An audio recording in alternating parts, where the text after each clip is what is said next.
It was just a normal Saturday night, and I had my two children, Chase and Tyler. They were playing as per normal inside the home. We watched a few videos and they went to bed. In the middle of the night, I heard one of my children crying, then the other one, and I thought that they were just having a nightmare and woke each other up. And they proceeded to jump in my bed, which was completely normal. And that was the last time that I saw my kids alive.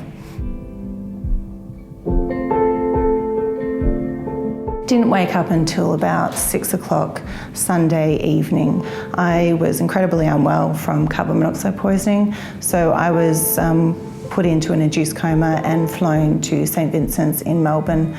When I was in hospital and I was still recovering, and I was advised about what killed my children, I thought, well, if I had no idea, then other people are also quite vulnerable, and I didn't want to see other people die and suffer like my children had. From that point on, I made a decision that I was going to take action and prevent other people from dying and raise awareness.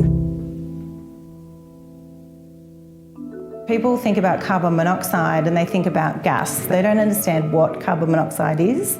Carbon monoxide poisoning can come from any fuel burning appliance. So essentially it's anything that smoulders. We've focused with Energy Safe Victoria and the Foundation on servicing heaters, and we've really pushed that message into the community. The best actions that consumers can take would be, don't be complacent. Make sure that you are keeping your family safe, and that's learning as much as possible about the appliances you're using. We can't just purchase something and not actually maintain or service that appliance. Some appliances certainly should be serviced annually, especially if they're very old appliances. Making sure that you've got appropriate ventilation in your home. Learn the risk of carbon monoxide poisoning. And then if you're unsure about that, make sure you're contacting a qualified gas fitter and taking other preventive measures. So one of the issues that we have in our community is people actually bringing outdoor gas appliances indoors. The risk is serious injury or death. The outdoor appliance is not to be used indoors.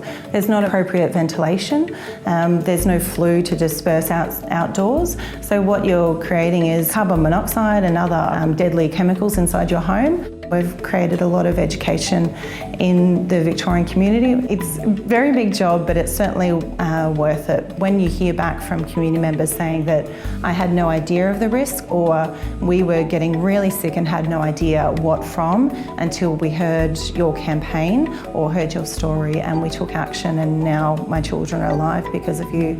So it is a really great feeling.